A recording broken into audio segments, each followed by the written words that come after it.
ඇල්බර්ටා province එක මේ BC province එකයි බෝඩර් එක මේ වෙන තැන කොතනද කියලා තාම මේ බලාගෙන එන්නේ. අපිට තාම අයිඩියා ගන්න නැහැ ඒ සම්බන්ධයෙන්. Good morning everyone. Ada 30th of October 2025. දැන් අපි ඉන්නේ ගෝල්ඩන් උදේ 9 වෙලාව. අද අපේ ජර්නි එකේ දෙවෙනි දවස. දැන් උදේ 7 වෙලාව. අපි ගෝල්ඩන් වල හොලිඩේ ඉන් එක්ස්ප්‍රස් හොටල් එකේ තමයි ඉන්න ඩිසයිඩ් කරේ. ඒකට මූලික හේතුව උනේ බ්‍රෙක්ෆාස්ට් එක ඉන්ක්ලූඩ් වෙන එක. පාකින් ලොකු පාකින් එකක් තිබුණා අපිට ට්‍රක් එක පාක් කරගන්න. දෙවෙනි එක තමයි හොට් බාත් ෆැසිලිටි එකක් තිබුණා. එතකොට අනිත් එක තමයි අන්ලිමිටඩ් කොෆි අපිට ඒ ඔක්කොම ඉන්ක්ලූඩ් ව අපිට ඩොලර් 160කට එදා one night ඉන්න පුළුවන් වුණා. ඉතින් දැන් බ්‍රෙක්ෆාස්ට් අරගෙන අපි යන්න තමයි ලෑස්ති වෙන්නේ. දැන් උදේ 8යි කාලයි අපි දැන් පිටත් වෙන්න හදන්නේ ගෝල්ඩන් ඉඳලා. ඉතින් එහෙනම් අපි මගදී හමු වෙමු. ඊතුරු ගමනේ විස්තර ටික කතා කරන්න.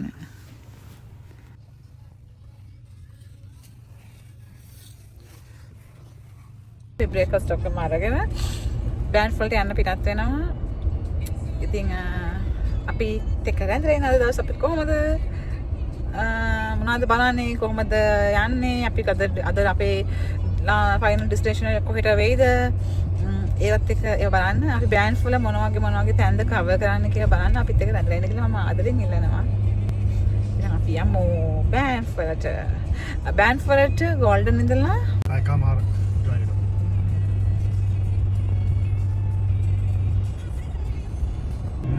බෑන්ඩ් වලට ගෝල්ඩන් ඉඳලා පැයකමාරක ඩ්‍රයිව් එකක් තියෙනවා. අර ඔක්කොම ෆොග් එකෙන් මේ වැහිලා තියෙන්නේ. දැන් උදේ 9 වෙලා වාහන පාර ඔක්කොම මේ ෆොග් එකෙන් සම්පූර්ණ කවර් වෙලා තියෙන්නේ. ඉතින් ගමන් අපිට වේගය ටිකක් අඩු කරගෙන පරිස්සමෙන් යන්න වෙන්නේ. මොකද මේ දකුණු පැත්තේ තියෙන සම්පූර්ණ හෙලක් ෆොග් එක නිසා අපිට කිසිම දෙයක් එක ලස්සනට පැහැදිලිව පේන්නේ නැහැ. මම හිතනවා සමයකේ වගේ ආවනම් හරි ලස්සන දර්ශනයක්, හරි ලස්සන view එකක් මෙතනින් අපිට වීඩියෝ ගත කරගන්න තිබුණා කියලා.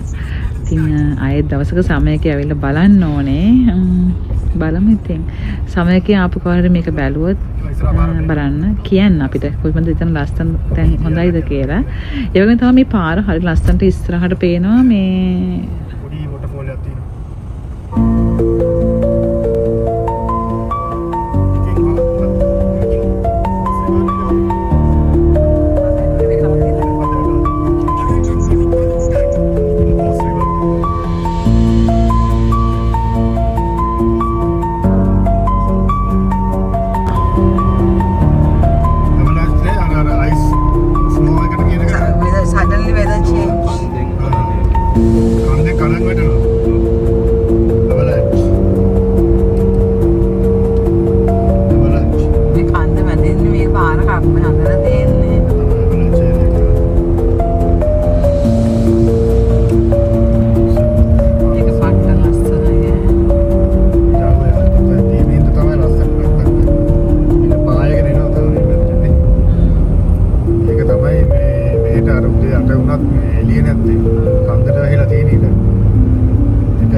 තවත් ලස්සන පොඩි ලේක් එකක් ගාව නතර කරා.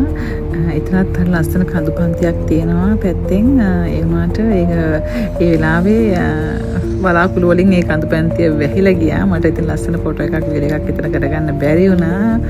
බලාකුළු අපිට බාධා කරන නිසා. අපි ගෝල්ඩන් පාස් කරලා දැන් පැයක් විතර දුරට ඩ්‍රයිව් කරගෙන ආවා. පැයකමාරක් විතර යන්න ඕනේ බෑන්ඩ් වලට. Lake Louise වලට 14 kilometers, Banff 71 kilometers, Calgary 94 kilometers. Lake Louise තින්නේ ඇල්බර්ටා නේද? ඔව් දැන් අපි මේ 14 වෙනි කිලෝමීටර් තාම හිතනවා මේ ඇල්බර්ටා ප්‍රොවින්ස් එක මේ BC ප්‍රොවින්ස් එකයි බෝඩ් එක මේ වෙන තැන කොතනද කියලා තාම මේ බලාගෙන එන්නේ. අපිට තාම අයිඩියා එකක් නැහැ ඒ සම්බන්ධයෙන්. එනකොට අපි ඉන්නේ බ්‍රිටිෂ් කොලම්බියා ප්‍රොවින්ස් එකේ අන්තිම කොටසේ. දැන් අපිට ඇල්බර්ටා ප්‍රොවින්ස් එකේ බෝඩ් එක ළඟයි බොහෝ දුරට. ඉතින් කියන්නවා තියෙන්නේ තමයි ගෝල්ඩන් වල රොජර්ස් පාස් ඉඳලා ගෝල්ඩන් අතරට එනකොට අපේ ටයිම් එක පැයකට ඉස්සරහට ආවා.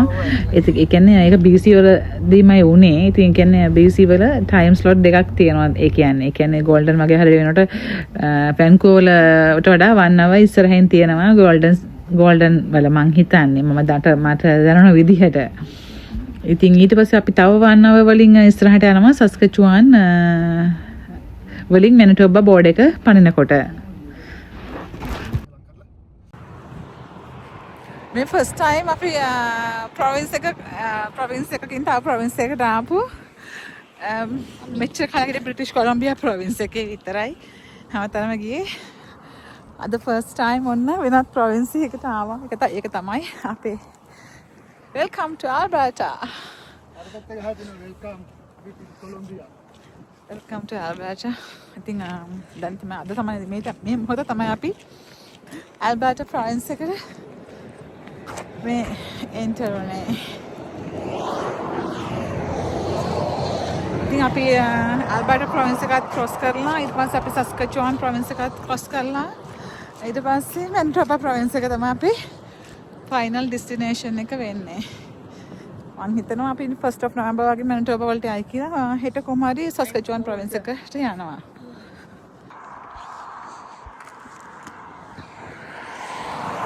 අතන බෝඩ් එක තියෙනවා මේ වෙල්කම් ටු බ්‍රිටිෂ් කොලම්බියා කියලා. අතන තියෙනවා වෙල්කම් ටු ඇල්බර්ටා. අලු පාටකුත් තිබ්බනේ. අලු පාටක තර්මල් එක. අර ඔයා හන්ද මතක දාපු දවස්.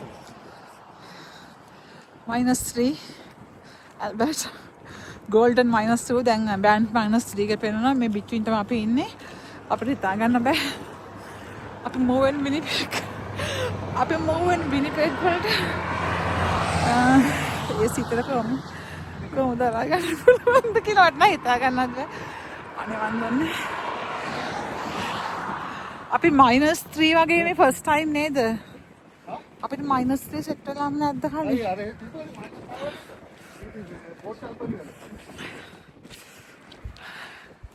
ලොකු මයිනස් ප්‍රමාණයකින් සීතලකට යන්න හදන්නේ. මයිනස් ආව නේ පර්ට් ඇල්බර්ට් වල අන්ත ගිය පාර. අතක නැහැ. BC වල ආව මම හිතන්නේ. ගිය අවුරුද්ද මයිනස් සීතලයි. -4ට 5ට 10ට වගේ ආවා.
ඔයාලා මේ දකින්නේ කැනඩාවේ ඇල්බර්ටා ප්‍රොවින්ස් එකේ තියෙන ලේක් ලුයිස් කියන ලේක් එක තමයි.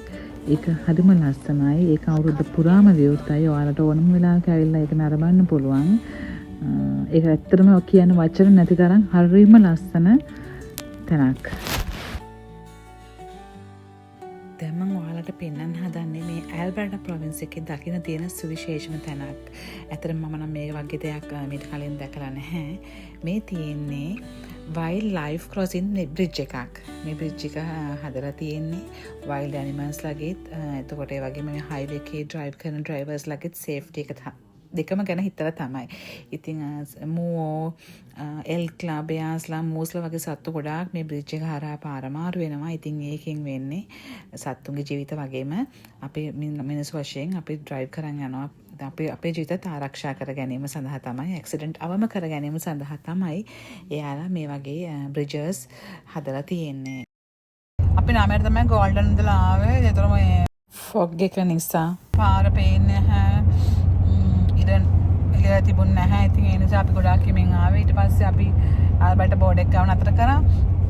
ඊට පස්සේ අපි මොරෑන් ලේක් නෑ ලේක් ලුයිස් එකට ගියා. අපි මම හිතන් හිටියේ නෑ ලේක් ලුයිස් එකට යන්න. මොකද ට්‍රේල් එකත් එක්ක එතන පොඩි පාකින් එකක් තියෙන නිසා ඊට පහසු මදි වුණොත් එම්ම අපිට පාකින් නැති වෙයි කියලා හිතුණ නිසා යන්න හිටියේ නෑ. නමුත් මෙයා උදේම ආපු නිසා අපි ගියා මේ ලේක් ලුයිස් එකට. ඒ ලේක් ලුයිස් එකත් කර බලාගත්තා. ඊට අමතරව මොරෑන් ලේක් අපිට යන්න බෑ. මොකද after Thanksgiving ඔක්තෝබර් Thanksgiving එකෙන් පස්සේ මොරෑන් ලේක් එක close. මොරෑන් ලේක් එකට අපිට යන්න වෙන්නේ නැහැ. අපි දැන් යනවා. In 3 kilometers, take the exit toward Banff. අපි දැන් යන්නේ බෑන්ෆ් වලට තව 2 කිලෝමීටර්ස් තමයි තියෙන්නේ. දැන් වෙලාව 12:05යි. sorry. මේ වින්ටර් ජැකට්ස් ඇඳලා තිබ්බට එහෙම සීතලක් නැහැ. හැබැයි සෙල්සියස් අංශක 3යි බෑන්ෆ් වලට. හැබැයි ඇල්බර්ටා BC ඇල්බර්ටා බෝඩ් එකේ කියන හරිම සීතලයි. වෙවුලන තරම් සීතලයි. -3 තිබුණේ. දැන් 3ට අඩු වෙලා තියෙනවා. දැන් අපි යන්නේ වර්මිලියන්.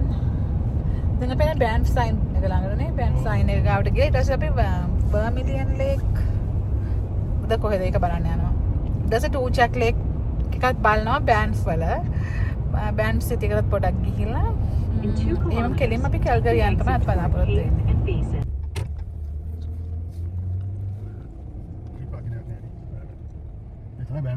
You have arrived.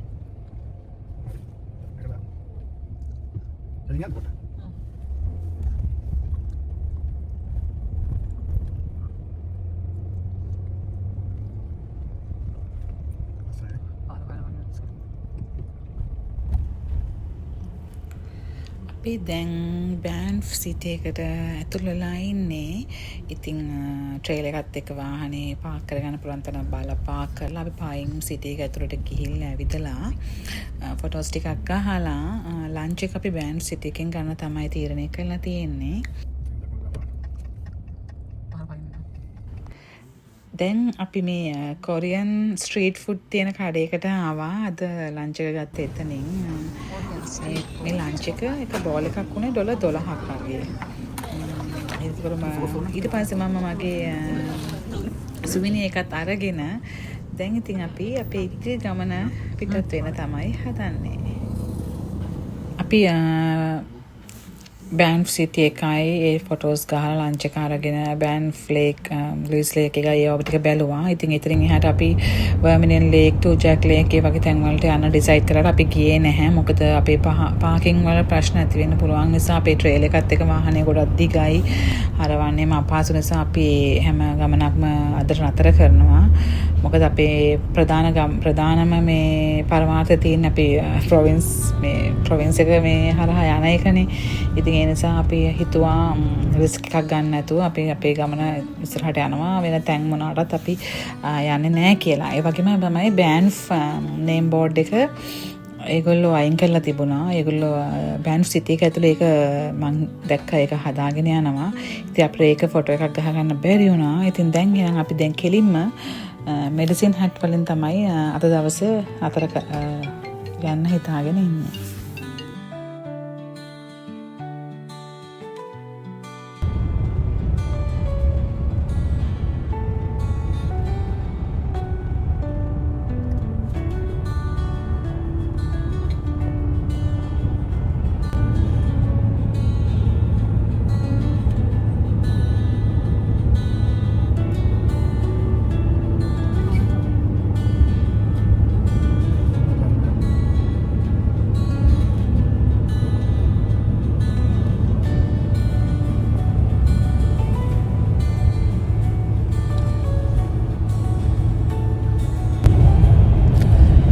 දැන් අපි කැන්මෝත් පාස් කරලා කනකා කිස්ද මොකක්ද කියලා ඒවා සිටියකට තමයි එකත් පාස් කරලා දැන් පැයකට වඩා ඩ්‍රයිව් කරා. පාර පේනා කියන්නේ කිලෝමීටර් කීයක් විතරද 150? පාර කෙරෙන දිගටම පේනවා මේ අවසානයක් පේන නෑ දිගටම පාර තියෙනවා. මෙතන මේකේ මේ අර කඳු ටික ඔක්කොම දැන් කිසිම කන්දක් පේන්නේ නෑ දැන්. දැන් තනිතලා කර තියෙන්නේ කඳු මොකොත් නැහැ. අර ෆිල්ම් වල තියෙන ඉංග්‍රීසි ෆිල්ම් වල තියෙන අර කාන්තාර වගේ අනේ වගේ තමයි පේන්නේ. ගෙලීම පාර වංගු මොකුත් නැහැ. ගෙලීම පාර නිම ඔකණක් පේන්නෙත් නැහැ. ඉතින් ඔබ තමයි අපි දැන් කැල්ගරි වලට යන්නේ. ඉතින් දැන් අර අපි පොඩ්ඩක් තැන් වල නතර කරපුවා. දැන් ඉතින් කෙරෙන්නේ නැහැ. දිගටම දැන් ඉතින් කෙලින්ම විනිපෙග් වලටම ගිහින් නතර කරන් තමයි තියෙන්නේ. දැන් අපි කැල්ගරි හරි සස්කචුවන් වල හරි අද ඉන්නවා. අද කැල්ගරි හරි හෙට දවසත් අපිට තියෙනවා. ඉතින් මොකද මේ අපිට ගෙදර කීයක හම්බ වෙන්නේ නොවැම්බර් 1st. උදේ 8ට තියෙන්නේ ගෙදර කීයක හම්බ වෙන්නේ. ඉතින් ඒ නිසා අපිට හෙට දවසක් තියෙන නිසා ඉතින් අපි අද පුළුවන් තරම් ගිහිල්ලා නතර වෙනවා. ඉතුරු ටික හෙට යනවා. එමුණත් හෙට විනිපෙග් වලට යන්න පුළුවන් වුණොත් එහෙමයි. එතෙන් සස්කචුවන් වල නතර වෙනවා. මම ටී බ්‍රේක් එක ගන්නවා. සවස් 3 පසුවේ විනාඩි 8යි.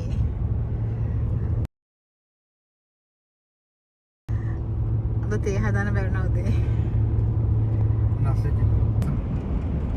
Welcome to Calgary, Blue Sky City. PC වල ඉඳලා මෙහෙට ආවා මට. ගස් කොළන් නෑ. කඳු මුදුනුත් නෑ. අපි කැල්ගරි වලට ඔන්න ආවා. ඉර බහලා යන බීම් එකත් එක්කලා මේ අද අපි දවස් day 2 එක. කිලිවැට් to Winnipeg යන ගමනේ day 2 එක තමයි මේ දැන් මේ අපි අද අවසන් කරන්න හදන්නේ. දැන් වෙලාව 6:10යි. අපි දැන් ආල්බර්ටා වල බ්‍රූක්ස් කියන සිටි එක පාස් කරලා අපි යනවා මෙඩිසින් හැට් වලට. අද අපේ ෆයිනල් ඩෙස්ටිනේෂන් එක වෙන්නේ මෙඩිසින් හැට් වල. මොටල් එකකට තමයි යන්නේ. අපි අද උදේ වරුවම හිටියේ බෑන්ෆ් වල ලේක් ලුයිස් බෑන්ෆ් ටවුන් එකයි සිටි එකයි ඒ ටික බලලා ලන්ච් එක එහෙන් අරගෙන ඉතින් අපි ආවේ එච්චරයි. අපි වෙන අතුරට ගියේ නැහැ. අපි ගොඩක් මේ ඇල්බර්ටා වල මොකද මේ අපි මේක traveling vlog එකක් නෙමෙයිනේ මූව් එකකින් මූව් වෙන එකක් නිසා අපි එච්චර ගොඩක් ලොකුවට බලන්න මේ ඩිසයිඩ් කරේ නැහැ. ඉතින් අපි මේ ට්‍රාන්ස් කැනඩා හයිවේ එකේ අපිට යන්න පුළුවන් තැන් දෙක තුනකට තමයි ගියේ. අය කැල්ගරි සිටි එකට ගියා අතට. කැල්ගරි සිටි එක ඇතුළට ගියාට මේ වටයක් නිකන් කරකොලා ආවා. මේ එහෙම බහලා යන්න අයිඩියා එකක් තිබුණේ නැහැ. කොහොම හරි දැන් අද වෙනකොට අපි පැය 5ක් වගේ තමයි ඩ්‍රයිව් කරේ නේද? කිලෝමීටර් 500 ගානක් තමයි ඉස්සෙල්ලා කිව්වේ. ඔය වගේ. කොහොම හරි අපි අද ගෝල්ඩන් ඉඳලා තව 100ක් තියෙනවනේ අතට. ඒකට 700ක් වගේ. ගෝල්ඩන් ඉඳලා මෙඩිසින් හැට් වලට තමයි අද අපේ ගමන. එතකොට දැන් ඉතින් අද දවසේ නිමාව මෙහෙමයි අපේ. හෙටත් නෙමෙයි අපිට ගෙදර අතර හම්බෙන්නේ අපිට අනිද්දා උදේ හම්බෙන්නේ. ඉතින් අපි හෙට අපි මෙඩිසින් හැට් ඉඳලා ඉතුරු ටික ගමන යන්න පිටත් වෙනවා. එහෙනම් අපිත් එක්ක රැඳෙන්න අර ගොඩක් ස්තුතියි. අපි ගිහලා එන්නම්.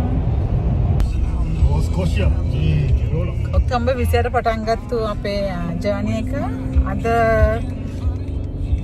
31st of October 3 days දැන් වෙලාව 4:00යි අද දැන් තමයි අපි මැනිටෝබා ප්‍රොවින්ස් එකට ඇතුල් වුණේ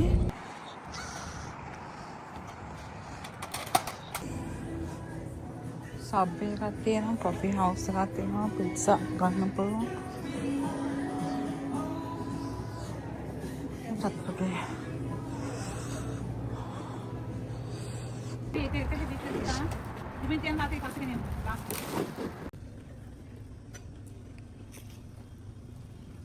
Thank you all for watching this here video.